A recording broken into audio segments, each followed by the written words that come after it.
Ready? Cheers. Cheers! Hello and welcome to the Hey. pod.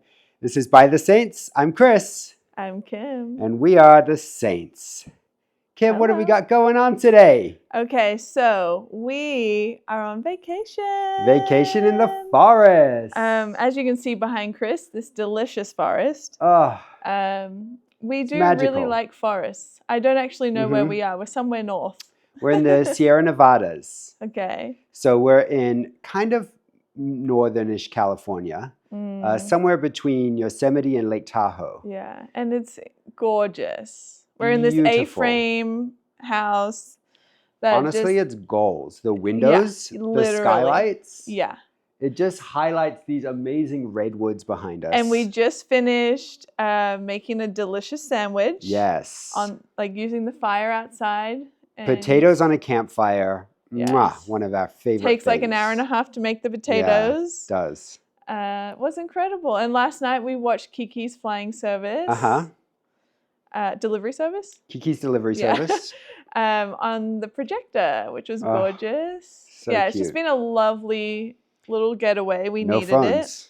No phones. Yep. That's true. But we wanted to make sure that we recorded our weekly podcast while we're here. And so we're breaking our technology ban for y'all. That's true. Also, I want to share the book that I bought with everyone. Ooh, fun. Okay, I used to not be into books, guys. And now this is the book that I chose to bring on our vacation. The biggest book in the world. The biggest book in the world. And it's so gorgeous. It's by Flamingo Estate, and it's the guide to becoming alive. And it's so fucking cute. I've literally almost cried a couple times in this book. Aww. It's like so beautiful. So beautiful. It's so beautiful. And I love its color. It's great on Yeah. any surface. Yeah. It's a great decorative book. But it's like this guy from Australia, which is so cool and random because I'm also, sorry, whoops. I touched my mic. I'm also from Australia, so I kind of connect with him on that level. Yeah. And what's interesting is... What's his name? Oh, don't ask me questions. Oh. Come on. Richard. Richard. All right, Richard. His name's Richard, and he lives in LA, and he bought this property, and he's just been making it fucking beautiful. Wow. Like gorgeous Wow. gardens. That's what we've been doing. Yes. Wow. Like everything I read about him, I'm like, wait, that's us. That's us. That's us. That's literally us. Richard, if you're listening, we love you. You're literally us. Let's hang out. Yes, please. But yeah, it's really beautiful. His book is just, about him building this estate, building this thing that he's doing, but also really building himself and discovering himself in beautiful ways and becoming alive. Wow. So I'm excited to continue reading. That's gorgeous. Yeah. What book did you bring? I brought The Artist's Way. Nice. A classic. Yes. That, artists have been using since the 90s. Yeah. It's kind of a whole thing. And I've just started it. Yeah. Kim encouraged me to try it out. Yeah, you're a first timer. I am a first timer to The hello, Artist's Way. welcome. I just started today. And apparently it's going to be a lifestyle that I carry through the rest of my life. Yeah. So I'm excited for that. Yeah. But I am really, I think it's going to be super helpful because I like art and I like to create, but I also work in tech and I'm a parent. There's a lot of demands on my brain. Yeah. And it can be hard to stay in the art world. Yeah. Or in my art brain, my creative brain. And so, recently I put up a bunch of pictures on my wall that inspired me just as a way to have some material that's calling me back to that art brain. Yeah. Very visible. Yeah, that's good. So I want any little practices that can keep me in that space. Because it's so easy to just focus on, making enough money to pay the bills and all the practical things, getting up with the baby, parenting, all the stuff. And, it can be hard to get back into that just joyful state of creation. And I think that's so important and something I really want in my life. So I'm excited for The Artist's Way. Yeah, me too. Because when you do stuff, you go on a trip by yourself into nature or whatever, when you do creative stuff, especially alone, you come back with really good shit. That's and true. write delicious things, and you're so naturally creative Yeah. that when you have those things, the things that come from you are really Yeah. beautiful. So Wow. I'm excited to see what comes Aw, from you. Thank you. Yeah, I do think there's something about a little bit of isolation Yeah. and then just intentionality on creativity and just time, enough time to like get out of my logic brain, Yeah. and then stuff starts to flow for sure. And it's really cool. So far, what I've read in The Artist's Way is that it's about our artist brain is like a little child who wants time with its parent, and you're the Yeah. parent. And so when you spend time with your artist brain, they want this child wants your full attention. They don't want to Yeah. share you with anyone. Yeah. So it's important to do it alone Yeah. and to just connect with your inner artist, like an inner Yeah. child, and do things that are play, like create art as play. I think Yeah. that was what really was inspiring when we did the collages, the vision boards. Yeah. It just felt like play. That It didn't feel glorious. like we're going to make a piece of art. It was just like, okay, let's just play with this stuff. Yeah. And that play is wonderful. Yeah. I love that so much. Yeah. Yeah. That's great. That's great. Well, we've got an exciting episode tonight. We do. First of all, this is our first time trying the video. Yeah. So if you're watching on video, let us know. I'm really curious to see how this goes. This Me is too. kind of a practice episode Yeah. for us. Yeah. Up until now, we've just been using voice notes. And pretty much doing it in our underwear. So we are Yes. fully clothed. As We you got can see. dressed We just got for y'all. dressed. Yeah. But the great thing about doing it on voice notes is it just allowed us to start really easy. Yes.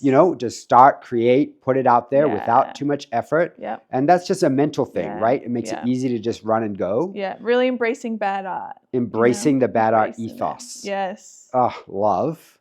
But now we thought, this has been going well so far. What if we kick it up a Yeah. notch? And we're enjoying it. So it's like, let's try. That's right. Can we enhance this delicious That's podcast? right. The Yeah. more the better. Yeah. And we've had some listeners or potential listeners say they can't get us on Spotify. Yeah. They don't have Spotify. Can they get us somewhere else? Yeah. And so if we start videoing and throwing it up on YouTube, we You'll might be able find to us. reach, be more accessible to Yeah. people. So, And that's what we want, is to be more accessible to people. yes. We're not trying to not be accessible.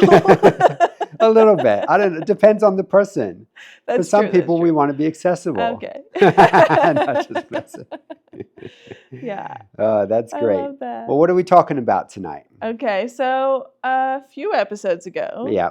I had talked about this idea of I really feel like it's important that everyone has like a coming out Yes. journey, whatever that means to them, Yes. as coming out as their authentic selves, and what does that Yes. mean, and unpacking that. And we had a few people write in that was a really profound thought for them, and help Yeah. them. This Yeah. idea that everyone, no matter who you are, you should consider like, what would it mean to come out? What area of my life could I come out Yeah. in? And so we kind of just thought, let's do an episode on coming out. Coming out. So we decided we're coming on it's out. time for us to come out. Yeah. And so here we are on the pod, coming out to the world. Yeah. And this is it. This is it. I also, someone said to me once, like, whatever you discover about yourself is a privilege. Anything that Yeah. you find out about Chris and anything I find out about Kim is a privilege and Wow. honor. Like, it's nothing to ever be hidden or Yeah, ashamed or about scared of. or scared of. So true. It's like, can you accept it? Can you embrace you and Yeah, truly, totally. truly love all of you, all the little bits, all the Yeah, totally. tiny bits and all the big bits, Totally. So, Yeah, yeah. that's huge. Because, beautiful. for us, for a while, we've been talking about gender and sexuality Yeah. and feeling like we don't necessarily identify with the straight label. Yeah. But, maybe also not fully identifying with the gay label Yeah. and trying to figure out like, where are we, in our journey of Yeah. sexuality, right? Yeah.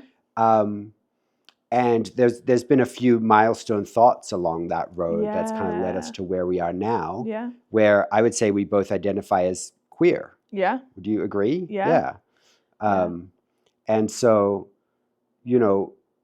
for me though, I think when it comes to the idea of coming out as queer, it's tricky for a few reasons. Yeah. One is that I don't think that we are, you know, we haven't had the difficulty or the trauma of growing up gay, Yeah, right? totally. In a way Yeah. of being rejected by society for our orientation or any of that. Yeah. So coming out, I think it's important to recognize that for us, coming out isn't about trying to, claim that we're a part of a minority group, right? Like Yeah. we are very privileged. We're, in a straight presenting couple and, Yeah. in a relationship that's very accepted by society, Yeah. right? Yeah. We're married, Yeah. where we fulfill a lot of the kind of gender roles Yeah. almost accidentally, Yeah. right? It's so wild. So wild. And so, it's important in that way. But I think what's important about coming out is that, the more people voice Yeah. and, what's really happening inside of them and are honest about where they're at, the more permission I think it gives to the world. Yeah, I think so. And the more freedom it gives to the Yeah. world. And I think especially for us, we have been, in the church world for a long time. Yeah. And a lot of people know us as Christians. And so I think it's especially important for us to voice those things so Yeah. that people who might have one idea of us can expand their idea of us. Yeah, right? totally. And even just have open their ideas to what it means to be queer. Because there's like Yeah. just the spectrum's huge. Yeah. And yeah, just sharing what it means to us, and Yeah. that could just really help someone maybe look inside themselves and see what they see, and maybe Yeah. or maybe just open their eyes a little bit more to accepting Totally. other people's stories and journeys, Totally. because we're all having a different journey. And I think it's so Yeah. important to learn from the people that are doing their journey, rather Yep. than like judging people or shaming or hating people. Yes. Like, instead of hating something, probably because you're afraid of it, Yeah. maybe find people that are living that way and learn from them. Yes. And then you just kind of realize everyone's just human, and Yeah. they're just amazing people living a great life. And Yeah. if we just would look inside ourselves and accept ourselves, we could accept each other more. 100%. But maybe we're so afraid of ourselves, we just can't even accept something in someone else. So it's like, Yeah. it's so interesting, Totally. that journey. Yeah, it's Yeah. really interesting. And I love how you talk about, people being teachers. And I think we can come back to that. But why don't we take turns and talk about, like, Kim, what does being queer mean Oh, for you? Or like, how did yes. you come to that Yeah. idea or that thought that you identify as queer? Yeah. Well, the other day, right, we were sitting on the couch, Mm. and I was like, I think I just had this realization, like I've always just assumed like I'm straight. Mm. But then I realized, like, if Chris wasn't here and it was just me, Kim, in this world now, Yeah. I wouldn't be looking for another guy to have a relationship with.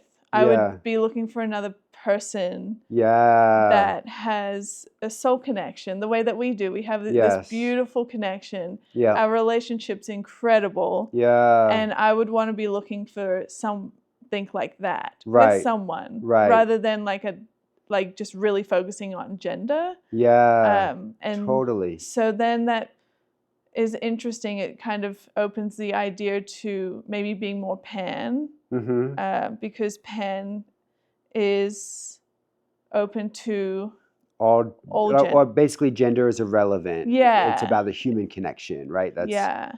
I as far as I understand what the word pansexual means. But all these labels are just labels, really, Yeah. or ways of describing or understanding people's experiences. Yeah. But I love that, and that's something we've talked about, like with our relationship.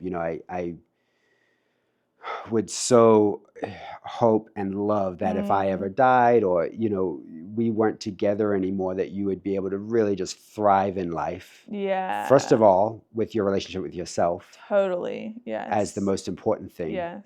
But also with a new partner. Yeah. And I love that for you, the gender is basically irrelevant, right? Yeah. It's about how well you can connect to people. And also my own personal relationship has really gotten better in the last few years, with me going on my own journey and really discovering myself and getting to know me. And now I truly would say, like, I am one of my best friends. Wow. Like, I literally love myself. That's great. And I was telling Chris the other day, I was like, I love listening to our podcast because it tells me who I am. It tells me what Kim's saying, what Kim's thinking. And I just love getting to know me through the podcast, because I like hear myself giggle and I'm like, oh my gosh, that's cute. I love that. Also, you know what? I just had a massive realization. What? You've always talked about how you've always wanted a best friend. You grew up watching like It Takes Two and like all these best friend movies. You're like, I always want a best friend, like someone who would always choose me on the sports team or whatever. Maybe you were just waiting to become best friends with yourself. Maybe. To like find that, like, your own best friend inside, and to always choose yourself, to always want to spend time with yourself. Yeah. Wow. Yeah. Wow. But yeah, I think it's incredible, like, going on that personal journey and really seeing yourself as an individual, and not always thinking like, oh, that person's cool, and it's like, oh no, I'm cool. Yeah, like, totally. I like me, and these are the things I like, and then finding people and life and things to do as an expression, outward expression, like great. Yeah. So great. I think that's so important, when we become, it's almost like fully self-realized as a person. And until then, it's like we're putting all, when we're a child, we put all of our need on our parents. Yeah. We need them to survive, right? Yeah. And then we turn into a teenager, we start putting that need onto our friends and, people we might look up to or aspire to be like. We start to put all that. And it takes a while for us to take all that energy and put it on ourselves. Say, actually, I want to know what I think. I want to know what decisions I'm going to make. That's huge. I love that. So you said that, like, if you were to have like a close connection, like romantic connection with someone in the future, it wouldn't really be about the gender. It would be about like whether there's a good bond, a soul connection. Yeah, and if you weren't alive. If I wasn't alive. Exactly. Because honestly, what we have is so delicious and amazing. What we have is the best, and I wouldn't trade it for anything. And I'm so thankful. Yeah, so thankful. Totally. Yeah. Yeah, and I feel the same way, you're my best friend, and I love you with all my heart, and our relationship is everything to me. It's so delicious. I wouldn't trade it for anyone. And I think, like, growing up, like, I grew up in a very kind of macho and, homophobic environment. And being a man, especially, there's a lot more weight on gender expression even than a woman. Because women have fought so hard for feminism, for equality, I think many women can operate in more masked ways without being as threatening to society as men who operate in feminine ways. Yeah. And so, it's always been interesting. And, people through my life have often, said, oh, I think you're gay, Chris. And I'm like, I know, I can look inside myself and say confidently I'm not gay. Because to me, gay meant I'm pretending to be attracted to women. I'm not attracted to women. I'm actually only attracted to men. Yeah. And one day I'm going to wake up and leave my relationship with a woman and go find a relationship with a man. Yeah. And I'm like, there's none of that in me. Yeah. Like, that's not a part of my experience of the world, right? But what I did realize, much later, and more recently is that my experience of the world is just less gendered than other people's experience of the world. Like, for me, gender just matters less. Yeah. Just like what you were saying. Like, and I wonder if that's even a part of our bond, whether we realized it or not, is neither of us were very masc or very femme. Yeah. We're kind of in the middle in terms of gender. Yeah. And we share a wardrobe. We do. true. you know, Yeah. and we connect in that way. And so, yeah, for me, I've just never seen the world in terms of gender the way other people have. Yeah. You know, like my friendships. I'm friends with people that are men and friends with people that are women, Yeah. and the gender is not a part of that friendship. Like I really believe that when you love someone, like the love between two human beings operates at a deeper level than gender. Yeah. Like to me, gender isn't a primary characteristic of a human; it's a secondary characteristic. Yeah. Right. And the idea that, you know, people say like men and women can't be friends, and I'm like, that sounds ridiculous to me. Yeah. That sounds like wild. saying like tall and short people can't be friends. You know what I mean? Like, I'm like, why is that the line? Yeah. To draw the line down this gender binary feels like a ridiculous line to draw, right? Yeah. It has. Like, Yeah. it's like tall or short people. Like, how tall do you have to be a tall person? And how short do you have to be a short person? I don't know. Right. And that's to me like, how masked do you have to be a man? Yeah, how femme do you have that's to be interesting, yeah. like, where's the line? Yeah. And how do you decide that that's your whole world is just that? You know what I Yeah. mean? Yeah. Or like, you know, people often talk about kids in that way, like wanting a little baby boy or a little baby girl. Are you Yeah. hoping you're going to have a boy? Or are you hoping you're going to have a girl? Yeah. You know, and if you've got a boy, do you want a little girl next? And I'm like, it just has always felt ridiculous to me. Yeah, that's because interesting. I just want a little baby human. Yeah, yeah. And their gender is going to be like their Yeah. hair color or their height Yeah. or their whatever. Do you know what I mean? Yeah. Like, I don't mind about any of those things. I just want a little human And the true that I gift can is, teach to love. Yeah, You know? and the true gift is just discovering whoever they are. Exactly. Like, whoever they decide to be. Exactly. You get to do life with them and see that unfold. Totally. Yeah. Totally. Yeah. And so I'm not saying that my way of thinking is right and, Yeah. and a more gendered way of seeing the world is wrong. I've just recognized, oh, I see the world differently than other people. Yeah. Like, I don't see it in the same gendered way Yeah. as people. Like, the more I talk to people, I'm like, oh, you really see like, there's two kinds of people. This kind and that kind. There's two kinds.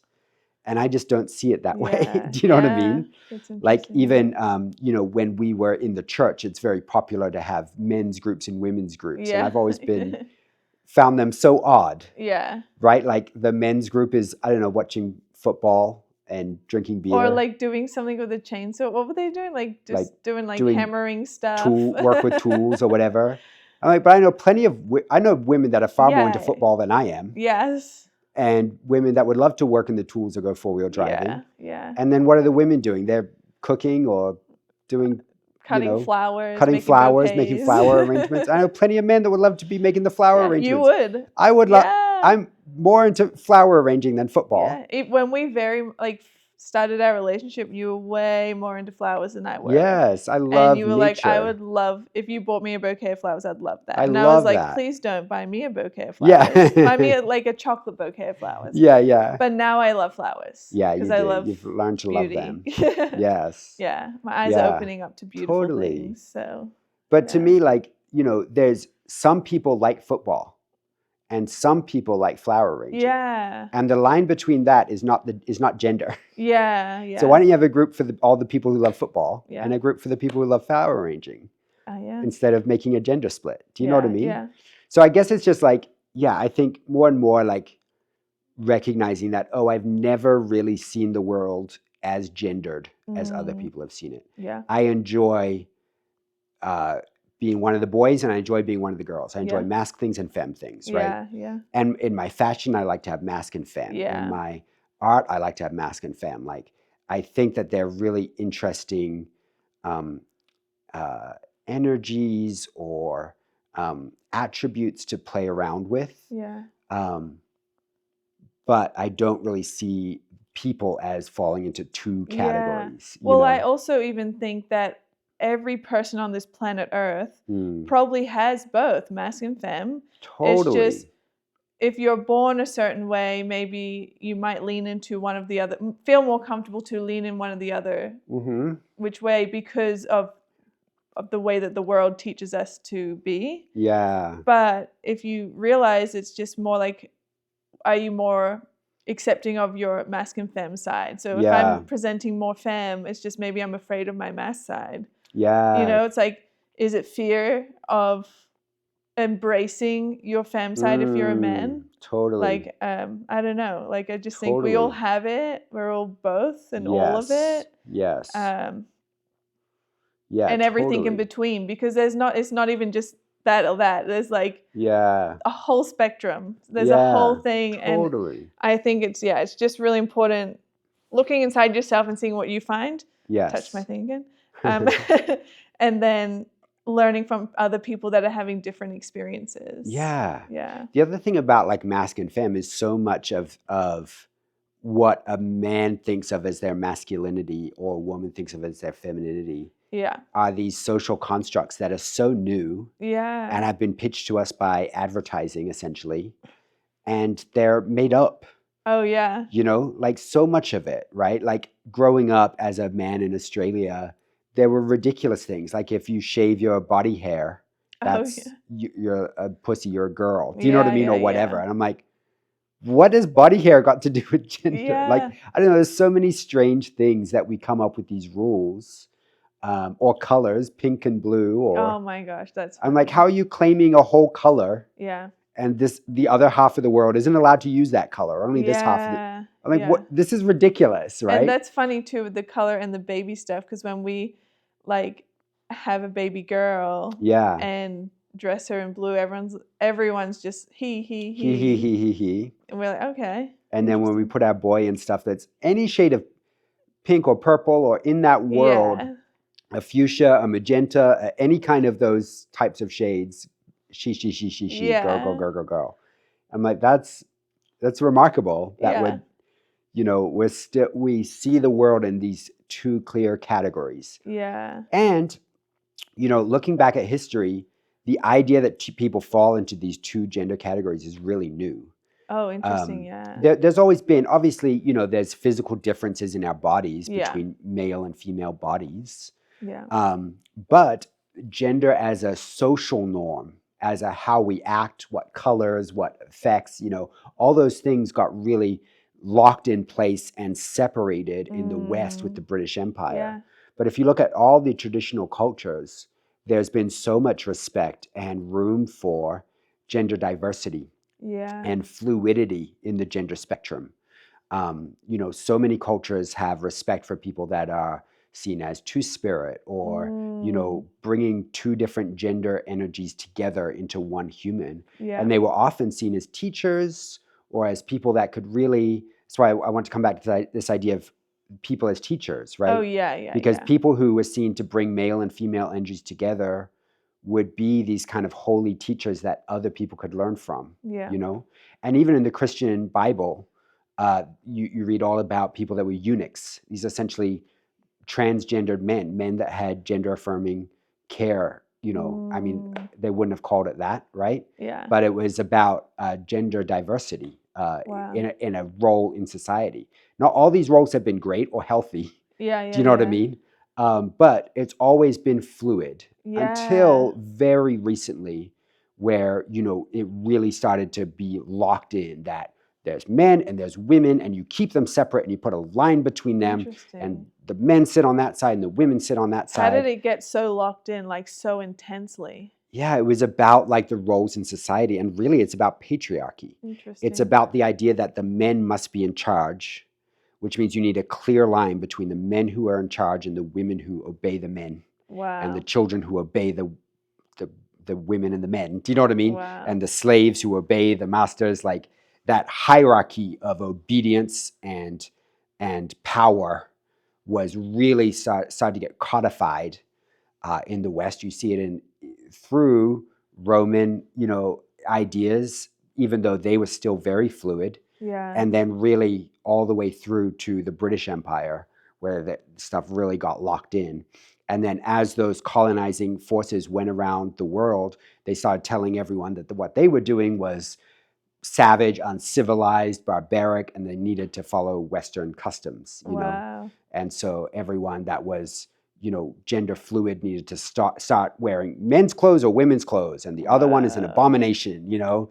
And people that would bathe together. Now you got to separate it. The men have to bathe here and the women have to bathe here. You know, like to be naked is bad. You know, all this stuff got really like cut through and like set into these categories. And it coincided with a very scientific, logical, revolution in ideas that we can really structure society into this sort of pure lines, this idea of purity, whereas most cultures that are natural, like, or traditional cultures through the world, haven't been obsessed with purity in those ways and clean lines. There's been a lot more room for fluidity. I actually think that one of the most interesting ideas about gender is the yin and the yang. You've seen the yin and the yang symbols, right? So in Chinese thought, the yang is the sort of active, powerful energy, and the yin is the sort of submissive. Sorry, not submissive. I'm sorry, I use that word. Passive is the word I was looking for. The yin is the passive energy. And it's an inward energy, and yang is outward and active. So outward, active, passive, inward. And both those energies are really important. Both are incredibly powerful. It's like fire and water. Both are powerful, both are strong, both are necessary. And in the yin and the yang, they rest on each other. And there's a little dot. So there's a bit of yin in the yang, and there's a bit of yang in the yin. So beautiful. And it shows how these energies are not, they're not two rectangles next to each other, separated from each other. No, they're interconnected. And so you can recognize, am I someone who's more yang? I tend to go outward more. I tend to work and do stuff outward, and I don't spend as much time inward. Or am I someone who's more yin? I'm a little more, reflective. I'm maybe a little more soft or passive with the way I approach things. There's an incredible power in that, right? And, what's happened with the patriarchy is those yang energies have been associated with male. And so the men go do all the work, do all the voting, all the politics, all the activity. And the women are supposed to be, because of those yin attributes, they all get shoved down into, and that gets perverted into like a submission role. And we start to draw these clean lines between them. But that's not the case. No. It's very fluid. There's always been fluidity. Yeah, that's so interesting. And that's also like fluidity is in everything, in animals and all parts of nature. It's not even just humans. Totally. Totally. When we look at nature, this is, we've been talking about Dirty Daddy and all the nature stuff, right? I'm obsessed with the natural world, with the world of plants, and we're here in the forest. And there's so much we can learn from plants, but with plants, there's a profusion of life. For some trees, you'll have varieties where, with some varieties of avocado, there'll be only a male tree or only a female tree. But with other varieties, there'll be a tree that's male and female. And it can self-pollinate. That's cool. There's no clean lines in nature. There's no clean markers. There's no biology says it's just this or just this. No, that's not true. Biology has incredible diversity. And it thrives in diversity. When the diversity is reduced, when purity is introduced, everything dies. And so I think we could learn a lot from nature. And I feel like nature reflects us and we reflect nature. Totally. So there is that connection there. But for some reason as humans, we're like, nah, meh.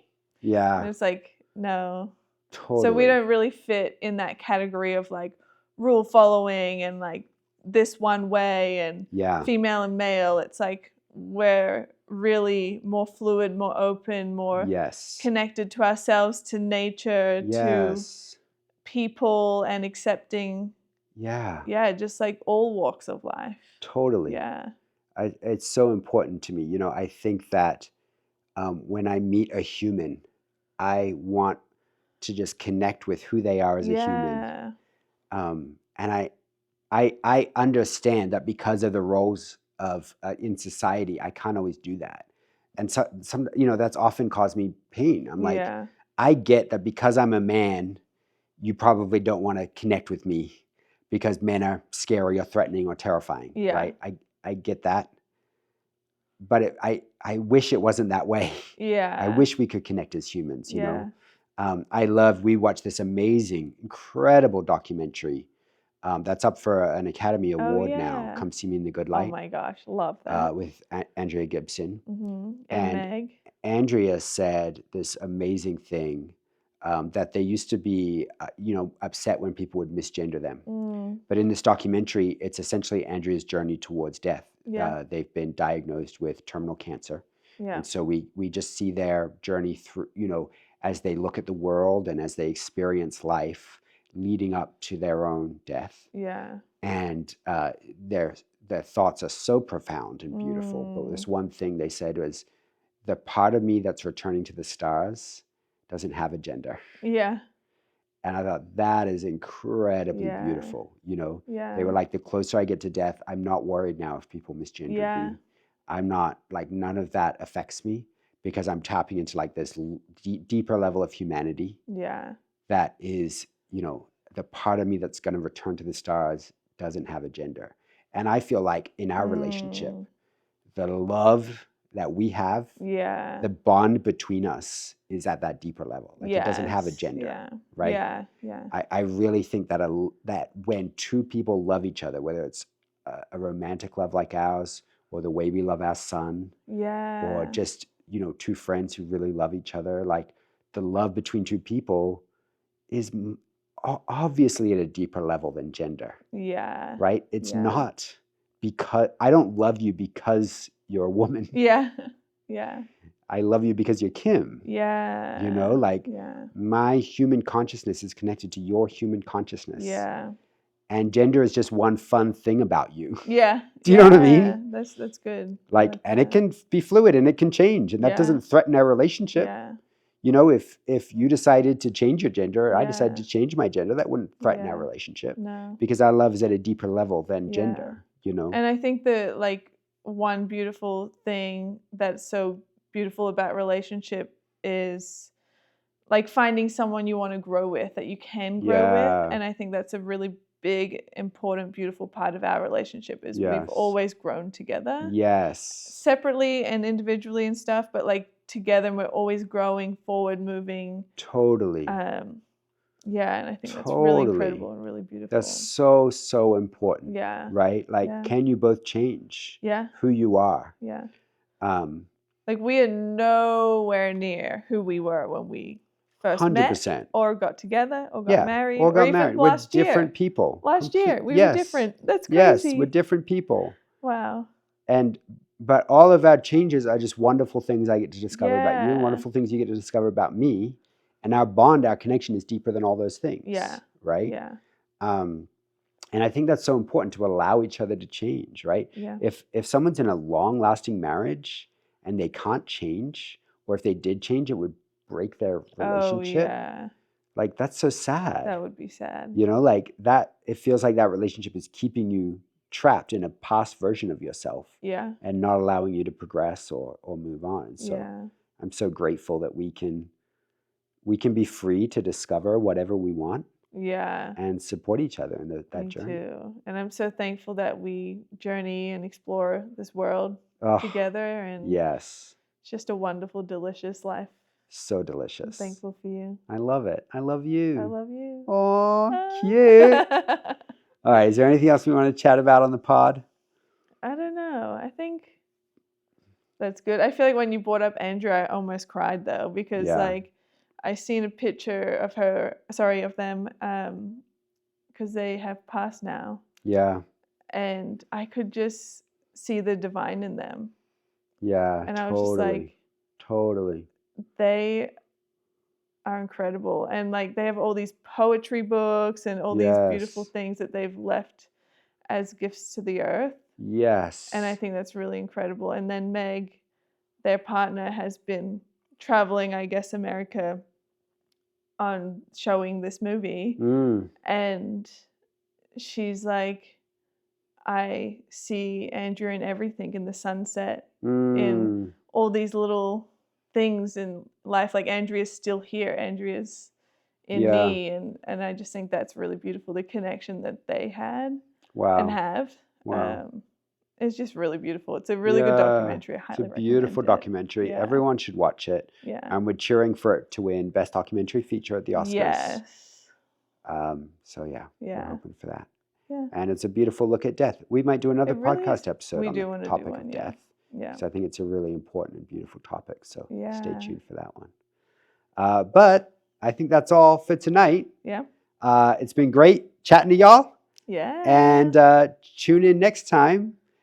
Send us your thoughts. That's really what we should say. We'd love to hear your thoughts. Honestly, it makes our day when we get Yes. messages from our listeners letting us know what they thought of this. How do you like the video format? And what are your thoughts on gender, Yeah. on being queer, being straight? Yeah. Did anything we say make you angry? Let us know. We want to Yeah. know. And we're looking forward to chatting to you next time. Yeah. Send So- us a question. Did you say that already? Yeah, send us a Okay. question. Send us a Yeah. thought. Okay. All of it. We love you. We'll see you Love next too. time. Bye. Bye. Oh, bye. I forgot. Hooray. Good work. Mwah. That's how Love we should you. end it next time, with a big kiss. Mwah.